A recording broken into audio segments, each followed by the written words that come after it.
Here is something nobody tells you. The moment someone disrespects you, they are not making a statement about who you are.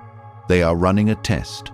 They are pressing a button to see what lights up. They are checking one thing and one thing only. Do you have a price? Not your intelligence, not your strength, your price. Can your dignity be bought with the social cost of just letting it go? 3 days ago, I watched a man sit in a meeting room and get interrupted, not once, 3 times, by the same person. And every time it happened, he smiled, nodded, kept going like nothing occurred. He thought he was being professional. He thought he was being the bigger person. What he was actually doing was answering the test, loudly, clearly, in front of everyone. And the answer he gave was, yes, you can do this again. If you have ever been in that room, if you have ever smiled through something that felt like a jab, if you have ever replayed a moment in your head for 3 days thinking of everything you should have said, this video is for you. Not because I am going to teach you a comeback, not because I am going to give you a script to win an argument, because what I am about to show you is more dangerous than that. Not the theory of it, the actual mechanics. And what he found was simple and brutal. Men are not judged by what they feel. They are judged by what they allow. Drop this in the comments right now. I do not negotiate my standard. Let us get into it. 1. They are measuring you. Machiavelli wrote that men judge by appearances, not by your resume, not by your intentions, by what they can see, read, and measure in real time. And the first thing anyone does when they enter a new dynamic with you is measure you. Not consciously, not with malice. It is just what people do. They look for the edges. They look for where you begin and where you end. They look for whether your boundary is a wall or a suggestion. Disrespect is that measurement tool. Think about the last time someone said something to you that felt like a jab. Maybe it was dressed as a joke. Maybe it was a comment in front of colleagues. Maybe it was a backhanded compliment delivered with a smile. Or maybe it was direct. A flat dismissal of something you said or did. Whatever form it took, here is what was actually happening beneath the surface. They were not attacking you. They were mapping you. Machiavelli observed something that most people never want to accept. No, one attacks a fortress they believe is defended. Every act of disrespect is first an act of reconnaissance. They probe before they advance. They test before they commit. And the test is never random. They chose you at a specific moment, when you were relaxed, when you were in a social setting where you wanted to be liked, when the cost of pushing back felt higher than the cost of absorbing it. That is not coincidence. That is calculation. Machiavelli called this reading fortuna, the conditions and circumstances that create opportunity. And what he understood is that opportunistic people do not create these moments. They wait for them. They watch until the environment feels low risk. Then they move. Here is what this means for you. The person who disrespected you was not bold. Bold people do not need to test others. They are comfortable enough with themselves that they have no use for it. What you were dealing with was something far more specific: insecurity wearing the mask of confidence. People who are genuinely secure do not need to shrink others to feel larger. People who are comfortable in themselves do not probe for reactions. The behavior tells you everything before a single word of explanation is offered. Think about the people in your life who carry real authority. The ones who walk into rooms and shift the energy without trying. Do those people take cheap shots? Do they mock others to get a laugh? Do they constantly probe for reactions? Of course not, because they do not need to.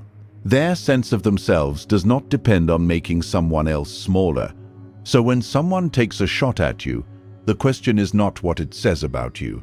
The question is what it says about them. What is so threatening about your presence that they felt the need to take that swing? What is so fragile about their own image that they needed to put yours in question?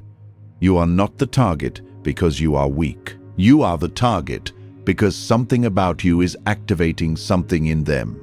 That is a very different thing. And once you understand that, the entire dynamic shifts. You stop absorbing the disrespect as if it is information about your value. You start reading it as information about their state, their insecurity, their need for dominance, their fear of what you represent. Machiavelli put it plainly, men are simple and they serve their immediate needs.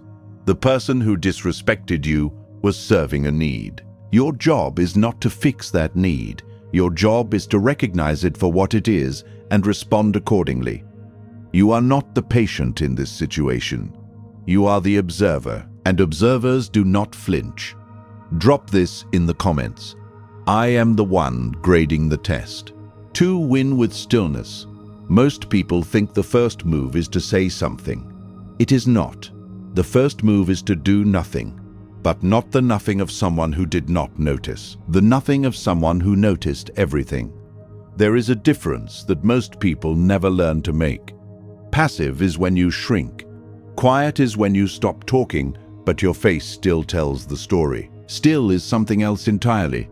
Still is when you become so present, so completely unmoved, that the other person starts to feel the weight of what they just did, without you saying a single word. Machiavelli wrote that the lion cannot protect himself from traps, and the fox cannot defend himself from wolves. So a wise man must be both. The fox to recognize the trap before stepping into it. The lion to project a presence that makes others hesitate. Stillness is the fox move. It is how you see the trap clearly before you decide how to respond. Here is what actually happens in that moment when someone disrespects you. They are expecting a reaction, not because they are cruel, because reaction is the confirmation they are looking for. They want the laugh. They want the flinch. They want you to get defensive, to over-explain, to laugh nervously because you are afraid of the tension in the room. That reaction is their reward. It tells them the move worked. It tells them the map they drew of you was accurate. When you go still instead, you pull the reward away. You leave the disrespect sitting in the air with nowhere to go. And that pause, that cold, deliberate stillness, starts to say something without you opening your mouth. It says, I noticed. I am not scrambling. I am not here to manage your comfort after you just tested me. I am watching. I am deciding. Most people cannot handle that. Watch what happens when you do not give them what they expected. They rush to fill the silence themselves. They over-explain the joke. They walk it back. They suddenly find somewhere else to look. Because when your stillness gives them nowhere to hide, their own behavior starts to feel exposed to them. You did not say a word, and you already changed the room. But here is something important to understand about this stillness. It is not a permanent state. It is not a strategy for life. Machiavelli never advised his prince to retreat indefinitely. A prince who stays silent and distant without ever moving is not strategic. He has simply become irrelevant. Stillness is a setup. It is the moment you take the emotional wheel out of their hands and put it back in yours. It is how you shift from reacting in their rhythm to choosing your next move in yours. The man who pauses is the man who is in control of tempo. And the man who controls tempo controls the outcome. I want to be clear about something, because this is where people get it wrong. Going still is not weakness dressed up as composure. It is not tolerance. It is not you deciding the disrespect did not matter.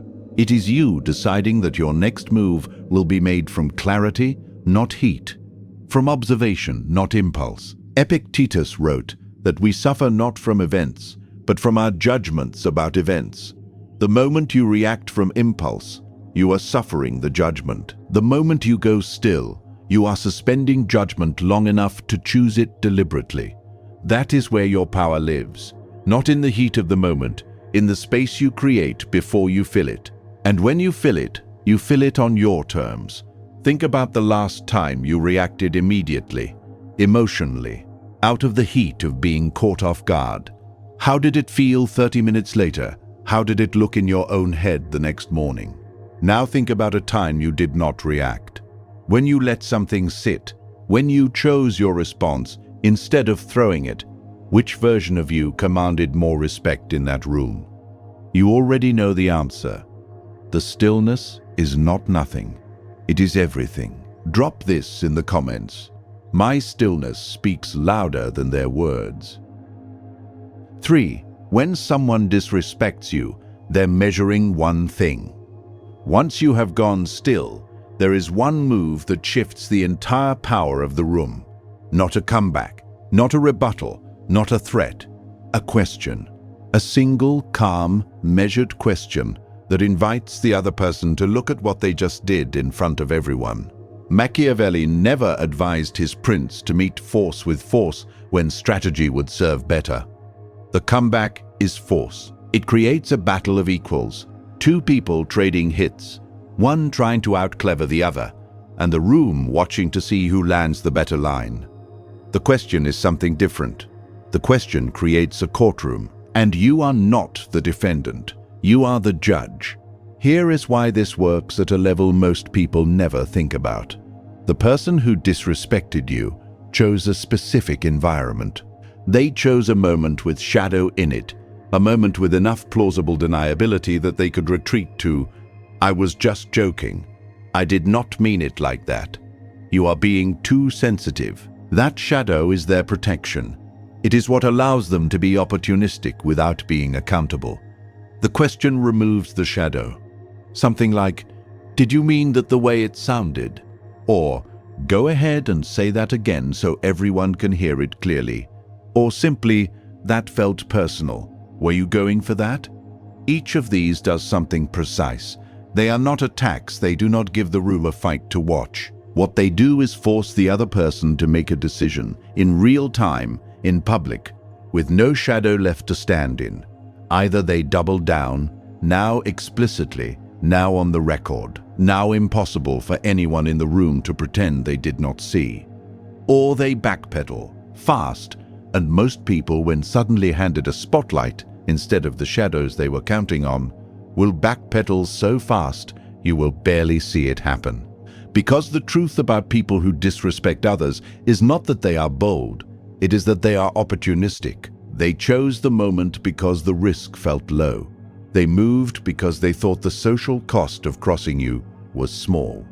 When you calmly flip that calculation, when you make the cost feel very real without raising your voice, their confidence does not hold. It collapses. You are not being aggressive, you are being precise. And precision without emotion is one of the most unsettling social tools one person can use on another. The key is your tone. You are not barking the question. You are not delivering it with sarcasm or edge. You are asking it the way a surgeon asks someone to hold still. Calm, direct, completely in control. That tone tells the room everything it needs to know. You are not rattled. You are not caught off guard. You are handling this exactly the way you would handle any other minor inconvenience. Because to you, in this moment, that is exactly what it is. That framing changes how everyone in the room sees you. Think about the three other people who are sitting there watching. They are not saying anything. They never do. But they are watching. And in the 10 seconds it takes you to go still, ask the question, and hold your composure, they are forming a permanent image of who you are. Not from what you said, from how you handled it. Machiavelli wrote that everyone sees what you appear to be, but few experience what you really are. In that moment, your appearance and your reality need to be identical. The question is how you make them match, not with volume, not with anger, with precision. The attacker chose darkness. You brought the light. And in the light, the room sees clearly who is in control of this exchange. It was never them. Drop this in the comments. I do not fight. I illuminate. 4. What you do after is the real answer. Here is where most people fail, even the ones who start well. They handle the moment. They go still. They ask the question. They hold the composure. The room sees it. The person backs down. And then 20 minutes later, the conversation flows again. The energy lightens, and the person who disrespected them gets a clear and unmistakable message. there are no lasting consequences. The door is back open, the reset button exists, and it works. Do not do this. This is the mistake Machiavelli warned against more than almost any other. He wrote that nothing destroys authority faster than inconsistency. The prince who punishes one day and forgives the next does not teach loyalty.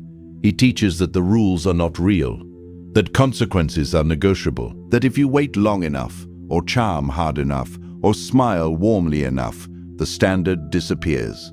Most people are resetters. Someone disrespects them. They respond. Things cool down, and then they reset. Back to warm, back to available, back to open. And the person who tested them learns exactly one thing from that cycle.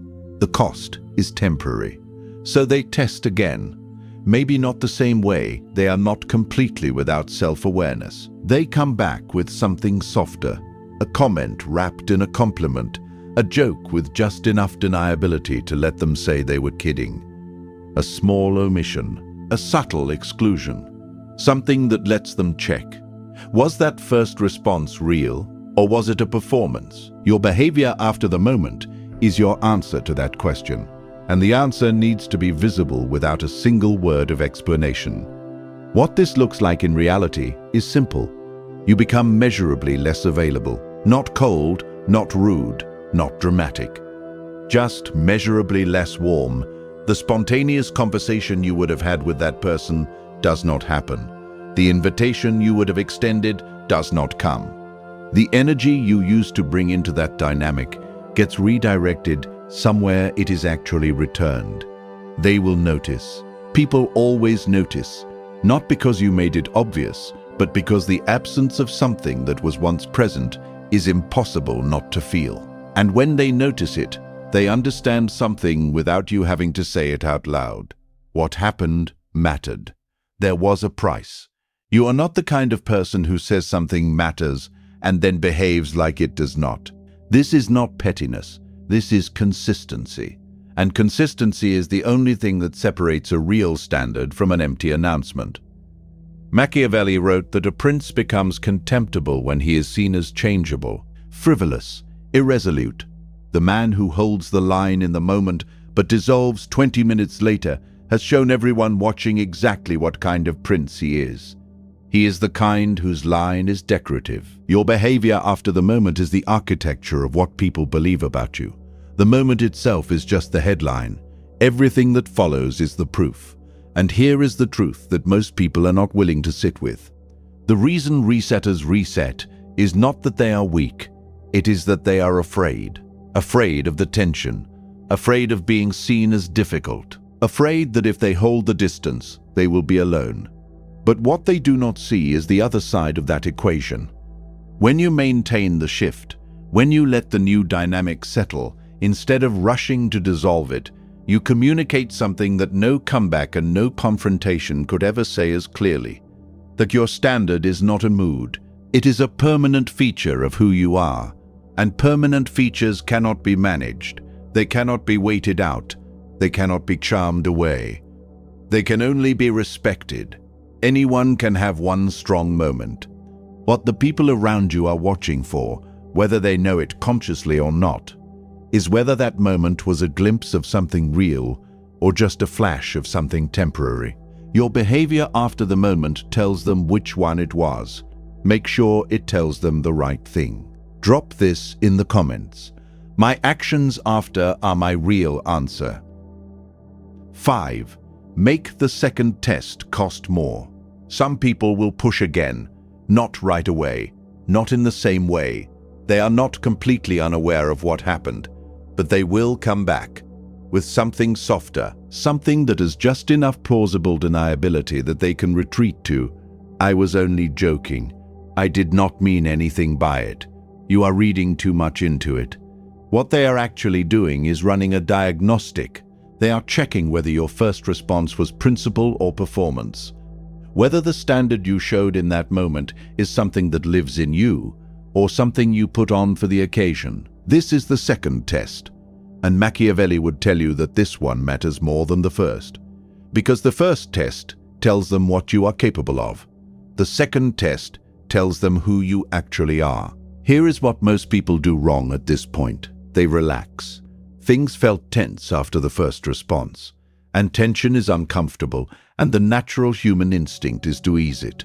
So they soften slightly. They become a little more available, a little more warm, not completely back to normal, but enough that the other person feels the pressure lifting. And in that softening, they deliver the worst possible message. They tell them the first response was a performance, that it cost something they were not actually willing to pay consistently, that if you press again at the right moment in the right way, you will find the version of them that yields. Machiavelli understood this at a level most people never reach. He wrote that men will always try again if the first consequence was not conclusive, not because they are relentless, because they are rational. If the math says the cost is survivable, they will test again. It is simply how humans calculate risk. The only way to change the math is to make the second test cost noticeably more than the first, not louder, colder. This is what disproportionate consequence means, not proportionate, where one violation earns one response of equal weight. Disproportionate, where the second violation earns a response noticeably heavier than the first. The warmth that was already reduced gets reduced further. The access that was already pulled back gets pulled back more. The engagement that was already measured becomes more selective. You are not doing this from spite. You are not doing this from anger. You are doing it because the math needs to be clear. Each failed test costs more than the last one, and eventually the math makes the testing not worth it. Here is what that looks like in reality. The person comes back 2 weeks later, lighter tone. Maybe an indirect acknowledgement that things have been different. Maybe a joke that feels like a peace offering. You respond, politely, briefly, warmly enough not to be cold, but not warm enough to signal that the door has reopened. They invite you somewhere. You have something else to do. A month passes. They notice that the dynamic has not returned to what it was, and without you ever saying a word of explanation, they understand the arithmetic. Every test came with a price, and the price kept going up. Machiavelli wrote that injuries must land with enough weight that they do not invite retaliation or dismissal. The lesson has to be conclusive enough that the person receiving it does not need to reopen the question. Not from fear, from understanding. When the cost is clear enough and consistent enough and escalating enough, the testing stops. Not because you threatened anyone, because the calculations stopped making sense. They either absorb the lesson and recalibrate, or they do not, and they find that your world simply has less and less room for them in it. Both outcomes serve you. What does not serve you is the middle path, the one where you respond strongly in the moment and then gradually soften because the tension felt uncomfortable and you wanted to ease it.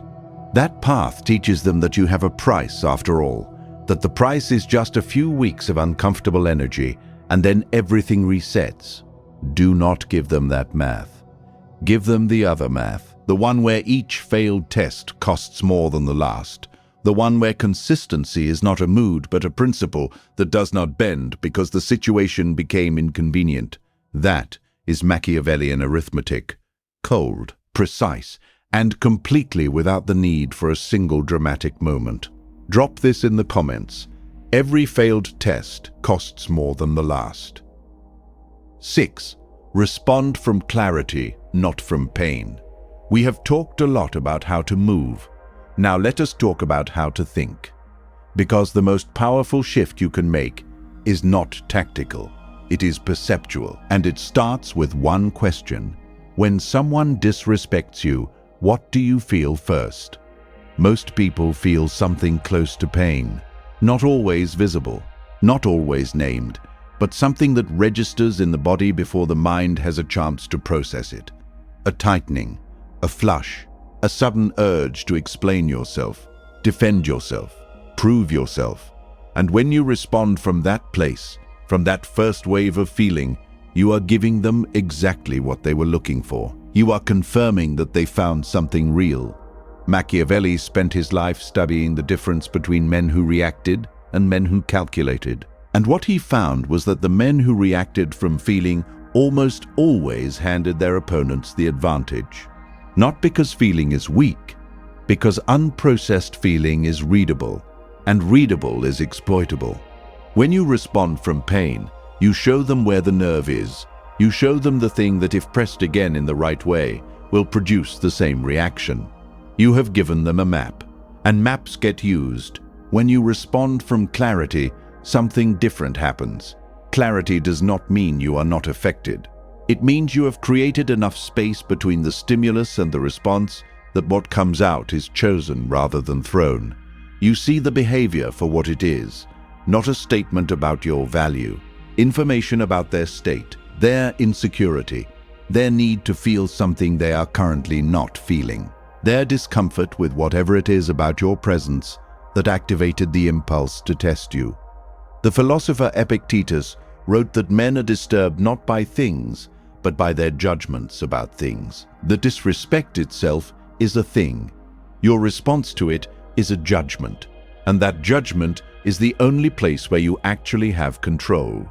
When you respond from pain, you are surrendering that control.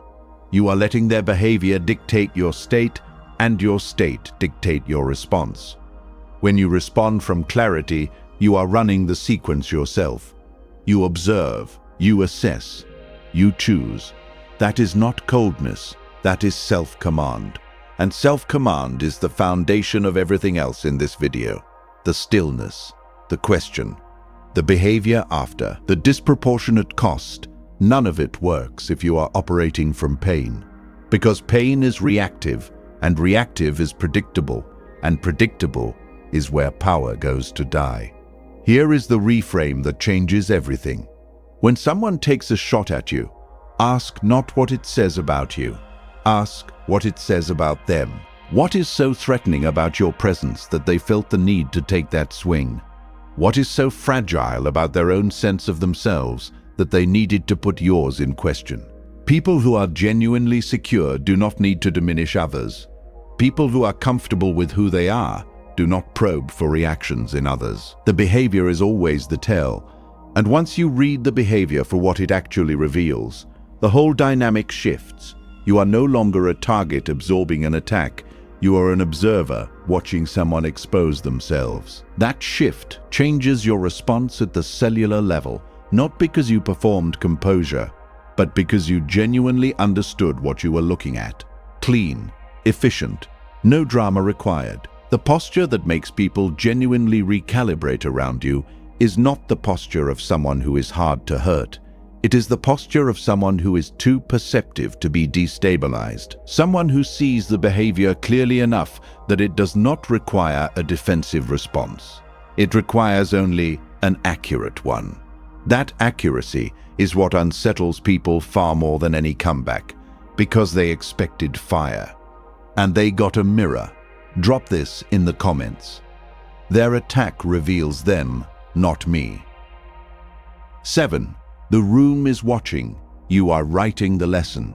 There is something about public disrespect that most people completely miss. They think the exchange is between two people, the person who threw the jab and the person who received it. They focus entirely on that axis. What to say back, how to handle the one who tested them, whether to respond or to let it go. But there is a third element in every public moment of disrespect, and it is the one that has the most long-term impact on your life. The room, not the person across from you. Everyone else. The ones who said nothing. The ones who kept their eyes slightly averted, or looked down at their phone, or laughed along without really thinking about it. The ones who witnessed the whole exchange from the outside. Machiavelli wrote that everyone sees what you appear to be, but few experience what you really are. And those who see beneath the surface are easily silenced by the majority who do not. What this means for you is this: the attacker chose a public setting, not randomly, deliberately, because an audience amplifies the disrespect, because taking a shot at you in front of others carries more weight than doing it in private, because if you absorb it in public, everyone present absorbs that information about you. But here is what they did not calculate. The same audience that amplifies the disrespect will amplify your response. And the response that gets amplified is not the one with the sharpest comeback or the loudest voice. It is the one with the most composure. Because composure in the face of an attack is not common. It is rare enough that when people see it, they remember it, they talk about it, they carry it with them into every interaction they have with you afterward. Think about the 3 people sitting in that room who said nothing. They watched the whole thing unfold. They watched you go still. They watched the other person backpedal. They did not say anything in the moment. They never do. But they walked out of that room with a clear and permanent image of who you are. And that image does not fade. It compounds. Every time they interact with you after that day, it is filtered through what they saw. Every time they described you to someone who was not in the room, that moment is part of what shapes the description. You did not just handle one person. You wrote a lesson for every person present. And that lesson, if you handled it right, was this: do not test this person. Not because they will blow up, not because they will retaliate dramatically, but because the cost is real, the composure is genuine, and the line is not decorative. This is how reputation is built. Not through conversations about yourself, not through announcing your standards. Through the accumulated weight of moments like this, one witnessed by people who then carry your reputation further than you ever could on your own. Machiavelli understood that a prince's influence extends far beyond the people he directly rules. It travels through the people who witnessed how he ruled, through the ones who saw what happened when someone tested him and carried that story back into the world. Your influence works the same way. Every room you enter has people in it who are not the person currently in front of you. And those people are forming their picture of you constantly, based not on what you say about yourself, but on what they observe you do under pressure. When you handle disrespect with stillness and precision, you are not just correcting one relationship. You are investing in every relationship in that room simultaneously. You are writing a lesson that will run ahead of you into spaces you have not entered yet. That is a long game worth playing. That is a deposit that compounds. Drop this in the comments. The room is watching. I am writing the lesson. 8. When they come back. At some point, after the standard has been held, and the distance has been maintained, and the warmth has not been restored, someone will come back. They will realize they miscalculated. Maybe they will apologize. Maybe they will try to joke their way back to normal. Maybe they will just start behaving differently and hope you notice without either of you having to name what shifted. This is your moment of maximum leverage, and it is the moment most people destroy in less than 30 seconds. Here is what happens. They come back. They make some kind of acknowledgement, and you feel the pressure to relieve the tension. You have been maintaining distance, and that has cost you something too, because holding a standard is not comfortable. So when they offer a way back toward normal, the instinct is to take it. You forgive. You return to warmth.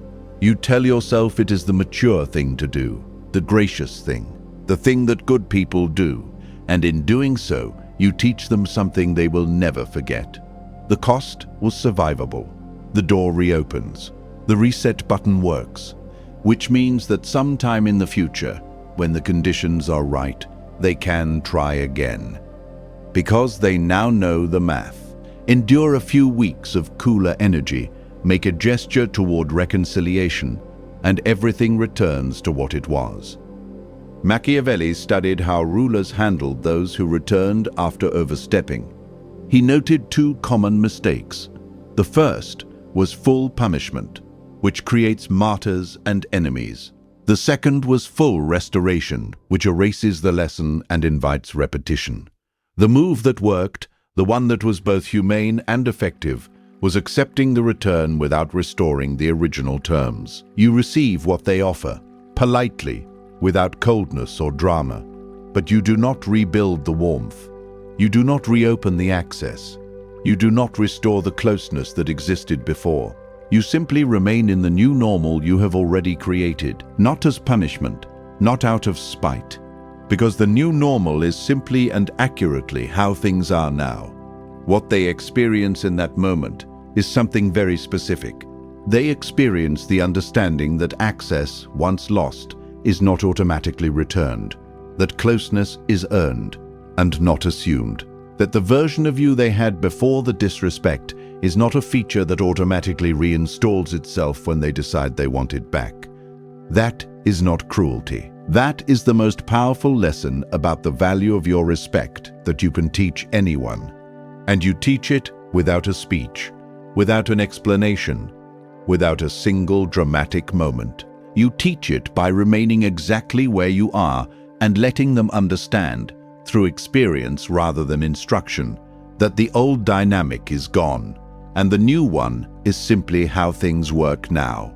When they accept that, when they stop trying to recover what they lost and begin operating on the new terms, you have achieved something genuinely rare. You have turned a moment of disrespect into a permanent shift in how that person treats you. Not through force, not through threat, not through confrontation or ultimatum, through the quiet and complete demonstration that your standard is not something that bends when they decide to stop pushing against it. Machiavelli wrote that the promise given was a necessity of the past, and the word broken is a necessity of the present. What he meant is that relationships are not static. They exist in real time. And what happens in real time changes what the relationship is. The relationship changed the moment they disrespected you. Not because you decided to hold a grudge, because something real was revealed, and real things have real consequences.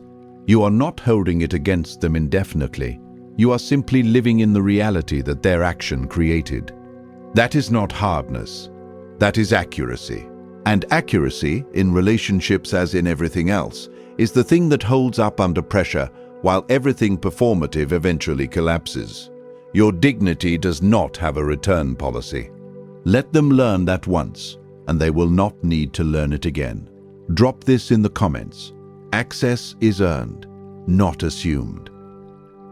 Let me bring you back to the man in the meeting room, the one who got interrupted 3 times, the one who smiled and nodded and kept going. Now imagine him again. Same room, same moment, same person cutting across him for the 3rd time. But this time he does not smile. He goes still. The room notices the shift in energy before a single word is spoken. He waits 1 beat longer than is comfortable. Then he asks calmly and without any edge in his voice, "Did you mean to do that in front of everyone?" The room changes, not dramatically, not with a confrontation or an argument. It just changes, because something real just became visible. He did not win the argument. He did not land the best line. He did something far more powerful. He showed the room who he is. Here is what I want you to carry out of this video. Recognize the test. Go still. Ask the question. Change your behavior after. Make the second cost more. Respond from clarity. Teach the room. Hold the leverage when they return. And then let your standard run. Not as a performance, not as a strategy you pick up and put down depending on the situation. As a permanent feature of who you are. Because the goal was never to punish anyone. The goal was to become someone who makes the test not worth running in the first place. Your dignity is not a negotiation. It is not a request. It does not have a return policy. Drop this in the comments right now. My dignity has no return policy. If this video showed you something real, like it so it reaches someone who has been resetting too long, share it with someone who needs to stop absorbing what they should be addressing. Subscribe, because what comes next goes deeper into the psychology of power, silence, and what it actually takes to command respect in every room you enter. Stay sharp, stay still, and let your standard do the talking.